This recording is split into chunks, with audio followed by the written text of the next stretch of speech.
Hello everyone, welcome to Competition Career Point. मैं आज आप लोगों के लिए भारत संघ की राजभाषा के रूप में हिंदी का विकास से संबंधित 50 एमसीक्यू जो कि प्रैक्टिस सेट के रूप में होगा।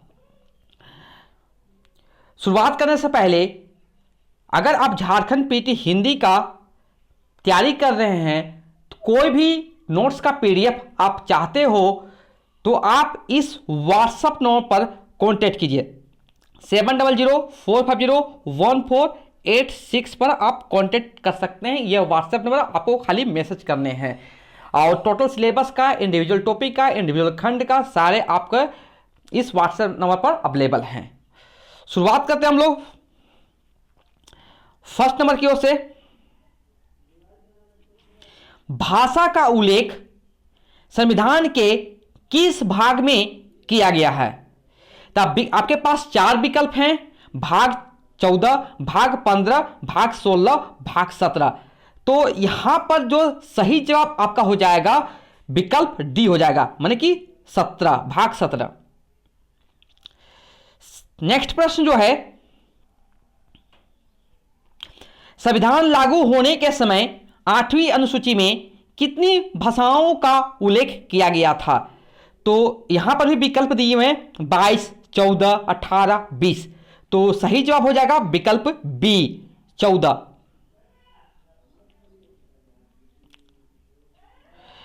संविधान के किस अनुसूची में 22 भाषाओं का उल्लेख किया गया है? तो यहां से आपका जो विकल्प जो दिए हुए हैं 9वीं अनुसूची, 8वीं अनुसूची, 10वीं अनुसूची, 12वीं अनुसूची। तो यहां पर जो हो जाएगा विकल्प बी आपका सही जवाब हो जाएगा। 21वां संविधान संशोधन द्वारा 8वीं अनुसूची में किस भाषा को जोड़ा गया है? सिंधी, कोंकणी, मणिपुरी, नेपाली। तो यहां से आपका जो सही जवाब जो हो जाएगा आपको विकल्प ए हो जाएगा सिंधी।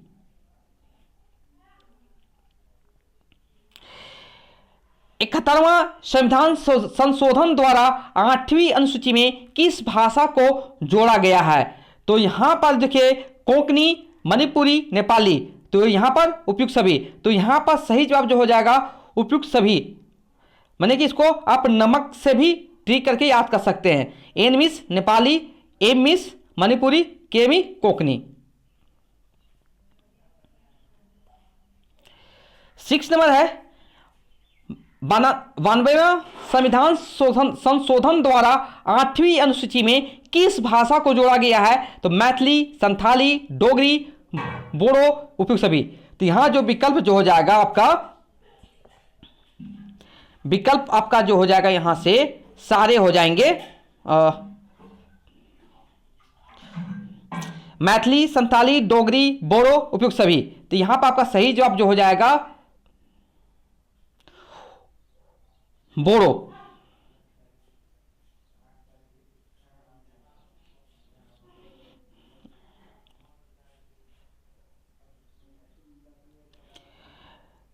यहां पर जो सही उत्तर हो जाएगा उपयुक्त सभी।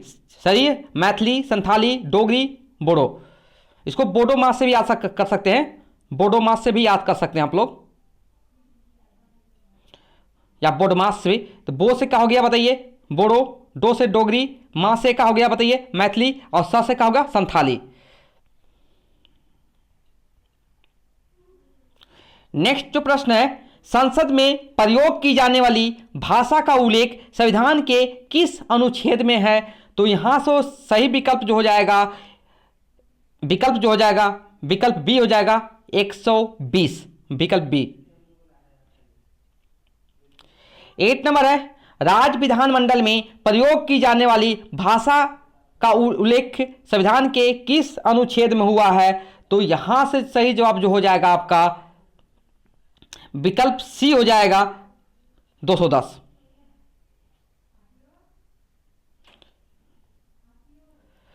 संविधान के किस अनुच्छेद में कहा गया है कि संघ की राजभाषा हिंदी और लिपि देवनागरी होगी, अंकों का रूप भारतीय अंकों का अंतरराष्ट्रीय रूप होगा? तो यहां पर आपको जो सही जवाब जो हो जाएगा विकल्प ए हो जाएगा 343। नेक्स्ट प्रश्न जो है यहां पर आपका 15 वर्ष अर्थात 1965 तक अंग्रेजी भाषा का प्रयोग किए जाते रहने की बात संविधान के किस अनुच्छेद में की गई है? तो यहां पर जो सही विकल्प आपका हो जाएगा 4 विकल्प में से विकल्प ए हो जाएगा 343।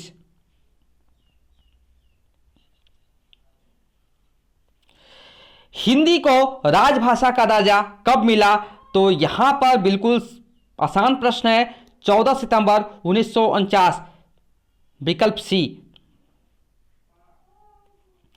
संविधान के किस अनुच्छेद में उल्लेख है कि संविधान के प्रारंभ से 5 वर्ष की समाप्ति पर राष्ट्रपति द्वारा राजभाषा के संबंध में एक आयोग गठन किया जाएगा?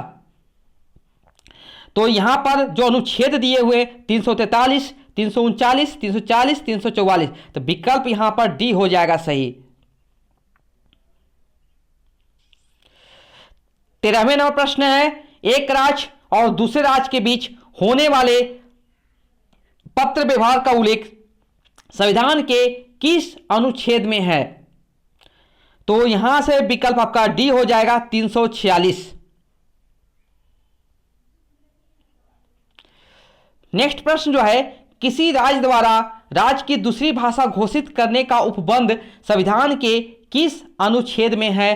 तो यहां से जो विकल्प आपका जो सही जवाब हो जाएगा विकल्प बी 347। 15वां प्रश्न जो है, उच्च न्यायालय और उच्चतम न्यायालय की भाषा का उपबंध संविधान के किस अनुच्छेद में है? तो यहां से जो विकल्प हो जाएगा विकल्प बी हो जाएगा 348। 16वां प्रश्न है, राजभाषा संबंधी कोई भी विधेयक राष्ट्रपति की पूर्व मंजूरी के बिना पेश नहीं की जा सकता है और राष्ट्रपति भी आयोग की सिफारिशों पर विचार करने के बाद ही मंजूरी दे सकेगा। संविधान के किस अनुच्छेद में इस बात का उल्लेख किया गया है? तो यहां से विकल्प ए सही हो जाएगा 349। भाषा अल्पसंख्यक वर्गों के लिए प्राथमिक स्तर पर मातृभाषा में शिक्षा की सुविधाएं उपलब्ध कराई जाए, इस बात का उल्लेख संविधान के किस अनुच्छेद में है? तो यहां से जो हो जाएगा विकल्प बी हो जाएगा 350।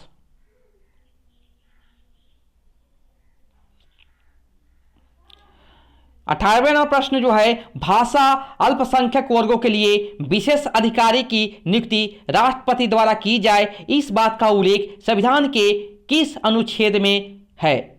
तो यहां से भी आपका जो सही जवाब जो हो जाएगा अनुच्छेद 350, माने कि विकल्प बी सही होगा।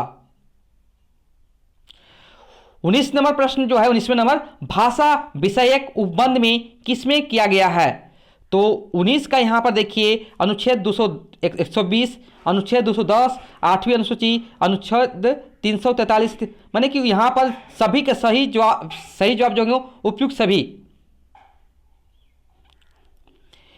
20वें नंबर प्रश्न जो है, सन 1955 में प्रथम राजभाषा आयोग का गठन किसकी अध्यक्षता में किया गया है?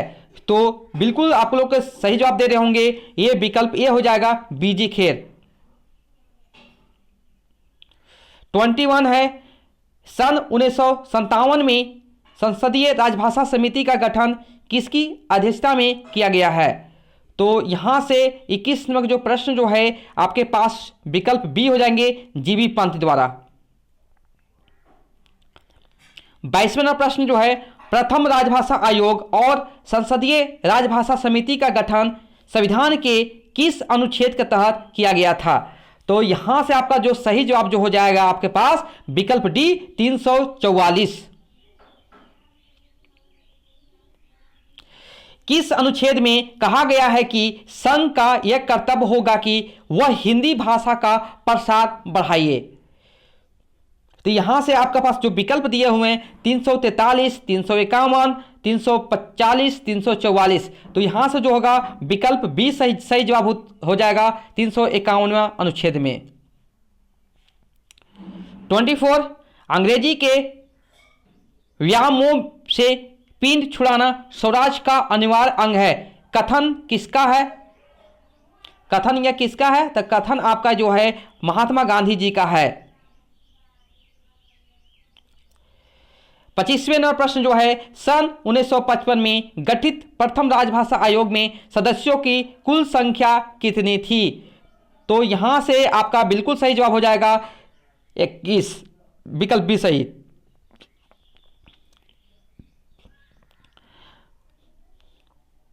26वें नंबर प्रश्न जो है आपके पास यहां, राजभाषा अधिनियम 1963 में कुल कितनी धाराएं थी?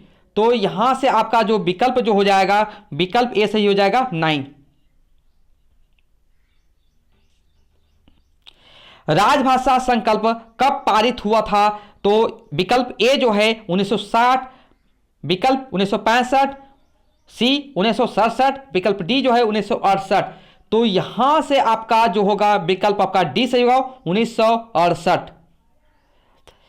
28 नंबर, राजभाषा नियम कब बना है? तो विकल्प देखिए यहां पर 4 विकल्प दिए हुए हैं, तो यहां से विकल्प आपका सी होगा 1976। 29वां प्रश्न है, किसमें केंद्रीय सरकार के कार्यालयों को 3 वर्गों में बांटा गया है? तो यहां से आपका जो हो जाएगा विकल्प ए हो जाएगा राजभाषा नियम 1976।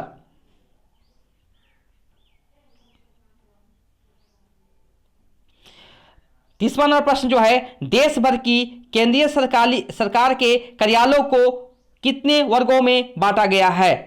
तो यहां से जो विकल्प हो जाएगा विकल्प सी हो जाएगा 3।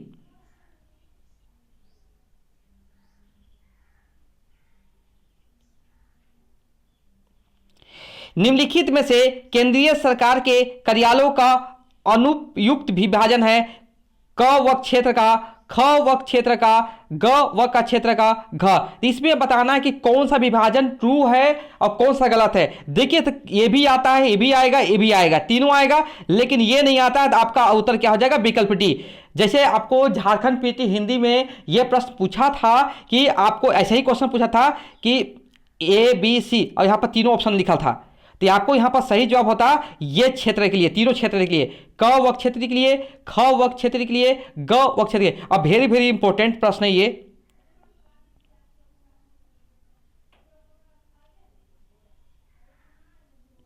देखिए यहां पर वही 32वां जो प्रश्न जो है, क व के क्षेत्र में कौन कौन से राज्य आते हैं? उत्तर प्रदेश, मध्य प्रदेश, राजस्थान, बिहार, हिमाचल प्रदेश, हरियाणा, दिल्ली, उपयुक्त सभी। तो यहां पर जो सही जवाब होगा उपयुक्त सभी हो जाएंगे। यहां पर भी देखिए 33वां जो प्रश्न जो है इसी प्रकार का प्रश्न लिया गया है, ख वर्ग के क्षेत्र में कौन कौन से राज्य आते हैं? पंजाब, गुजरात, महाराष्ट्र, केंद्र शासित चंडीगढ़, अंडमान निकोबार, उपयुक्त सभी। तो यहां पर भी विकल्प आपका जो हो जाएगा उपयुक्त सभी हो जाएंगे यहां पर भी। अब यहां पर देखिए ग व क्षेत्र के लिए भी कौन कौन से राज्य आते हैं? पश्चिम बंगाल, उड़ीसा, उत्तरी पूर्वी क्षेत्र, द्रविड़ भाषी क्षेत्र, उपयुक्त सभी। तो यहां से जो विकल्प आपका हो जाएगा या ई हो जाएगा सभी। 35वें नंबर प्रश्न जो है, साहित्य अकादमी का स्थापना कब हुई है? तो यहां से जो विकल्प आपका हो जाएगा 1954, विकल्प बी सही हो जाएगा।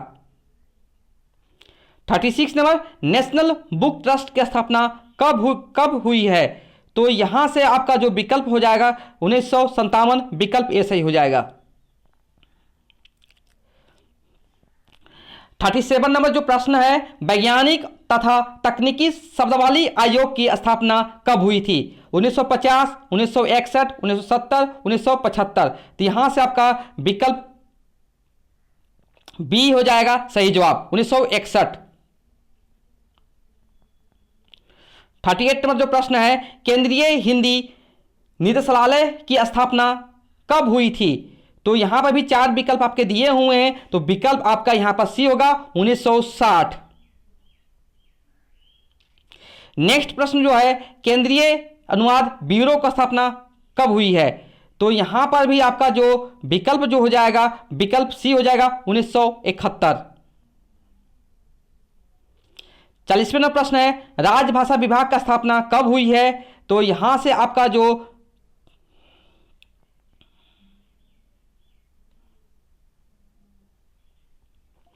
तो यहाँ से विकल्प जो दिए हुए हैं 1975, 1976, 1971, 1980, तो 40 का आपका विकल्प ए सही हो जाएगा, 1975 ईस्वी। नेक्स्ट प्रश्न की ओर बढ़ते हैं हम लोग 41वें नंबर की ओर।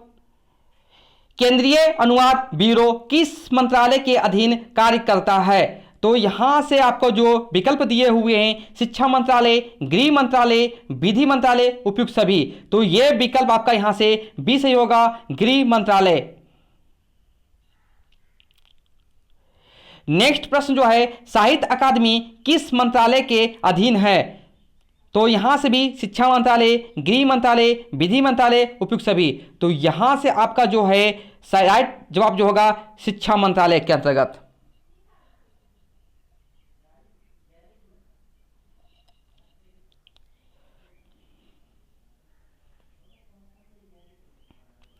अब हम लोग बढ़ते हैं 43 नंबर की ओर। राजभाषा विभाग किस मंत्रालय के अधीन आता है? तो यहां से 43 का जो आंसर हो जाएगा गृह मंत्रालय। वेरी वेरी इंपॉर्टेंट प्रश्न है ये।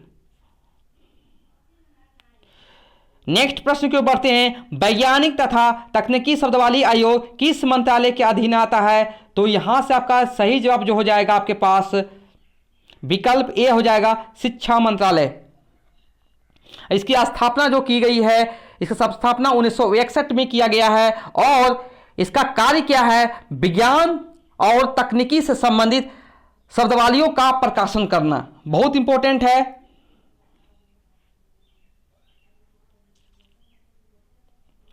अमीर खुसरो अपने किस भाषा में हिंदी शब्द 30 बार और हिंदी शब्द 5 बार देसी भाषा के लिए किए गए हैं? तो यहां से जो विकल्प हो जाएगा आपको खाली की बारी, माने कि विकल्प हो जाएगा बी। नेक्स्ट प्रश्न को बढ़ते हैं 47। हिंदी को आम बोलचाल की भाषा, महाभाषा किसने कहा है? तो इसका भी सही जवाब जो हो जाएगा जॉर्ज गियर्सन, विकल्प आपका सी सही हो जाएगा।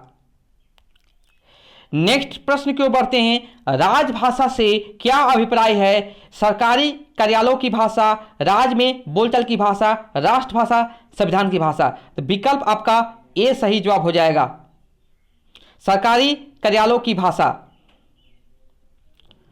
49वां प्रश्न है। हिंदी को आर्य भाषा कहकर प्रयोग और प्रचार का विषय बनाने वाले कौन थे?